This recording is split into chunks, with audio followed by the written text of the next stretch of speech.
we had press conferences in the new year. Yeah. Just you didn't come. Obviously, some other stuff Go somewhere else. Yeah. working later.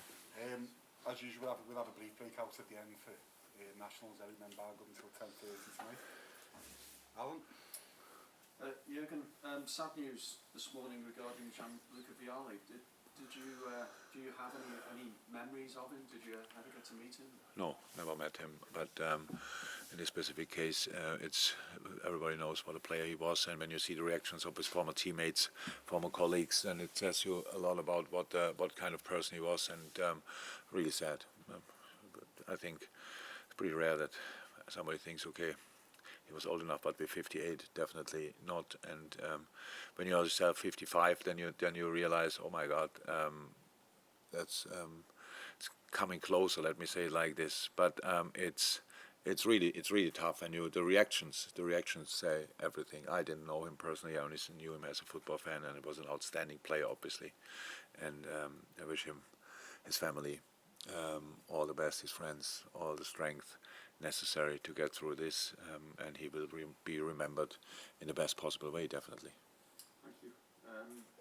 You're holders of this competition. How do you approach this FA Cup tie against Wolves? Given that defeat against Brentford, obviously you want to bounce back. Does that change the thinking in any way for an FA Cup tie?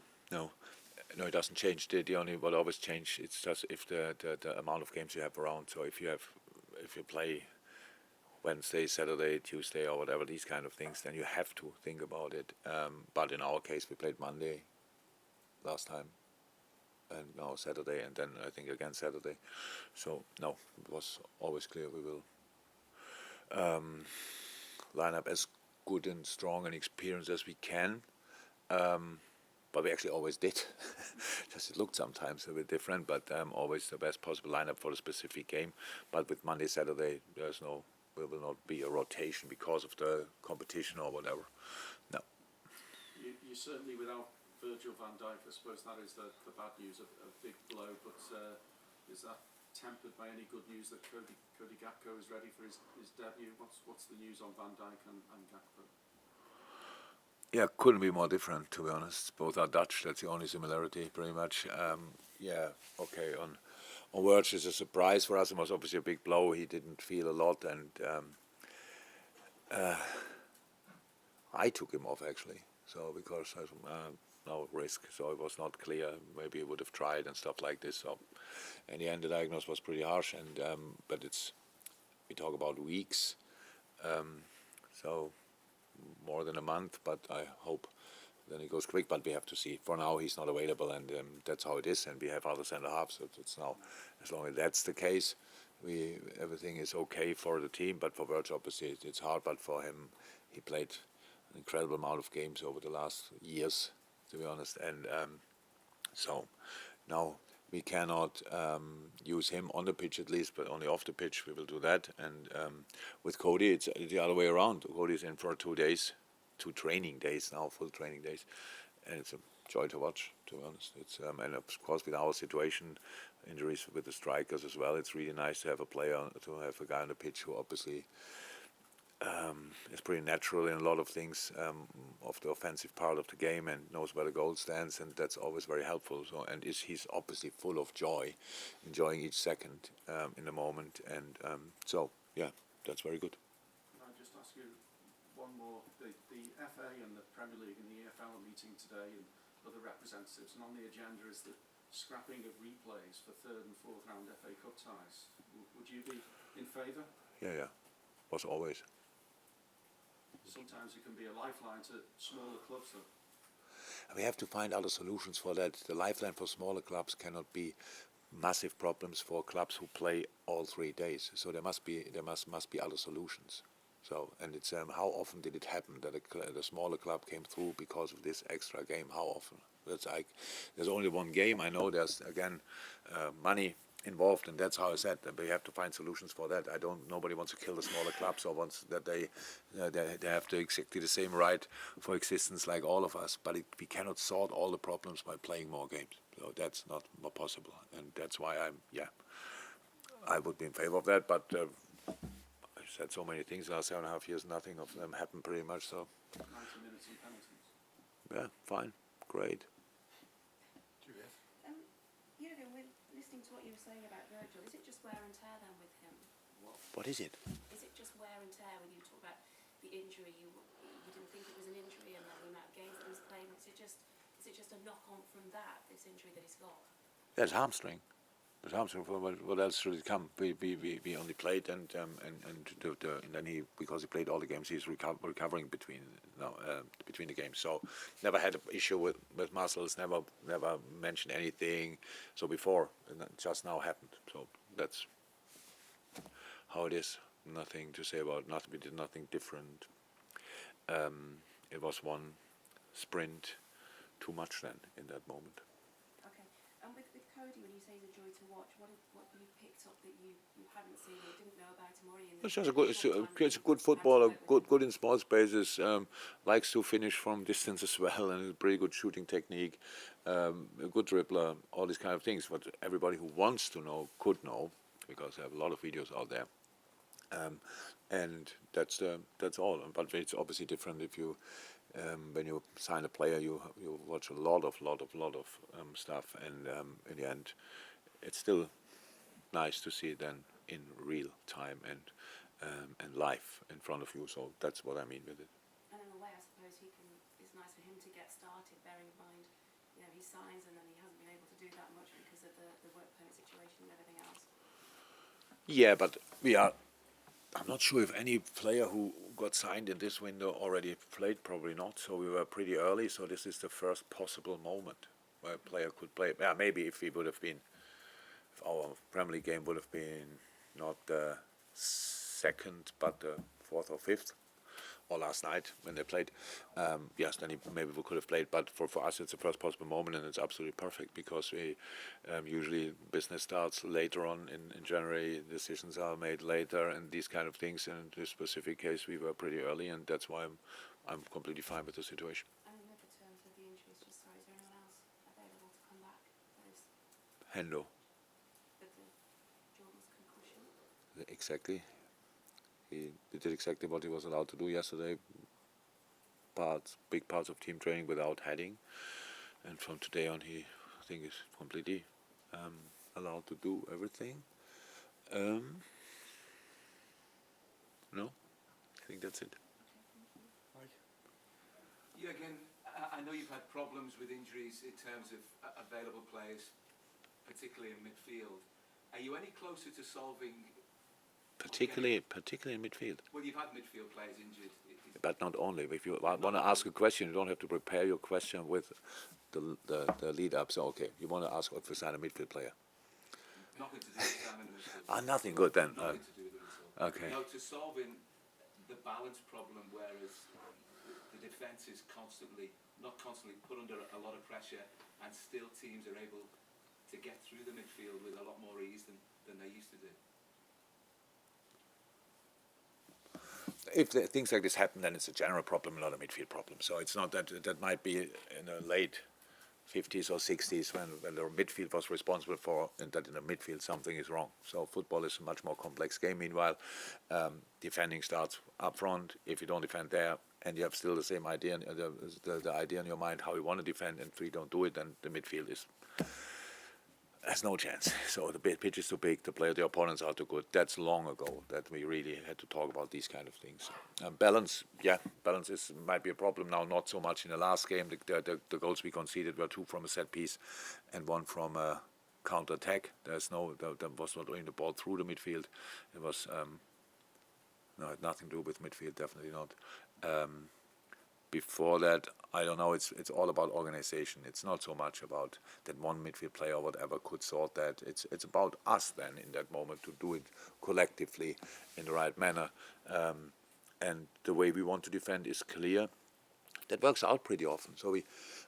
But obviously not all the time. And then Ali has to make a save. That was in our best games the case. That was in our best phases the case, that Ali had to make incredible saves. Otherwise, nobody would have realized how good he is when you have 99 points at the end of the season, and everyone tells you have the best goalie in the world. Then there must be a reason for, because he's not the best goalie of the world standing behind the best defense. It's just because he makes incredible saves in his moment. So these situations were always there. And for me, obviously, it's as important as the balance is in the game on the pitch, as well as important the balance with the analyze, because I cannot analyze the game differently when we lose or when we win. It's just about the situations. There are goals left and right of the pitch. Either you score or you don't score, but the rest is has to be judged in the same way. So, and if it's right, it's right. If it's not right, it's not right. And how I said, that never changed. And that's why we work on that, but not since yesterday and not since Brentford. We work on that all the time. That's really important. Am I completely happy with the way we play? No, definitely not.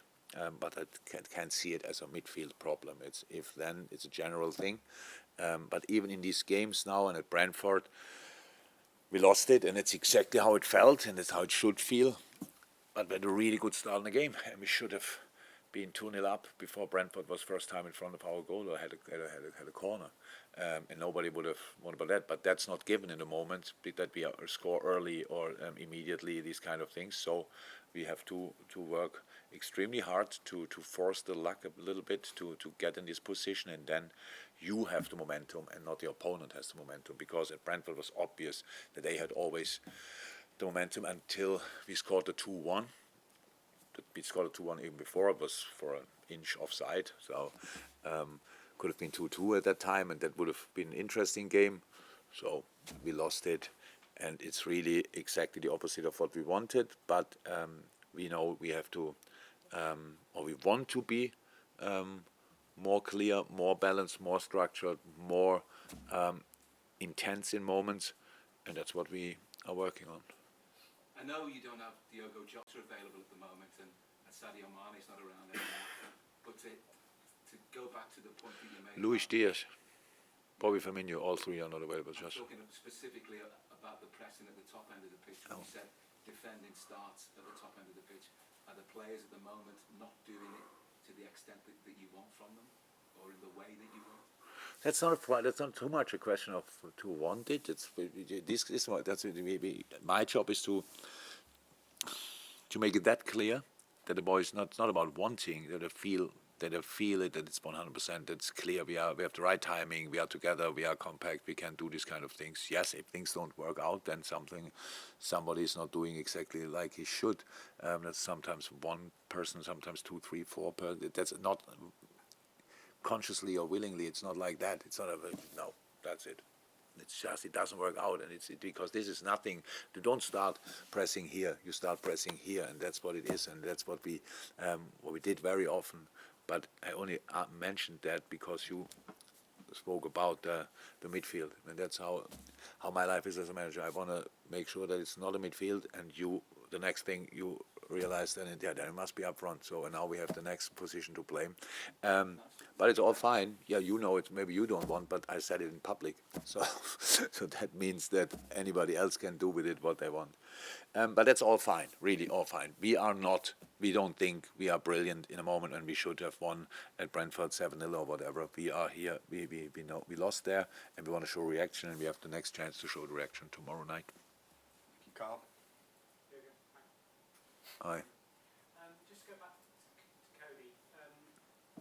When Lucia signed last year in January, he made an immediate impact.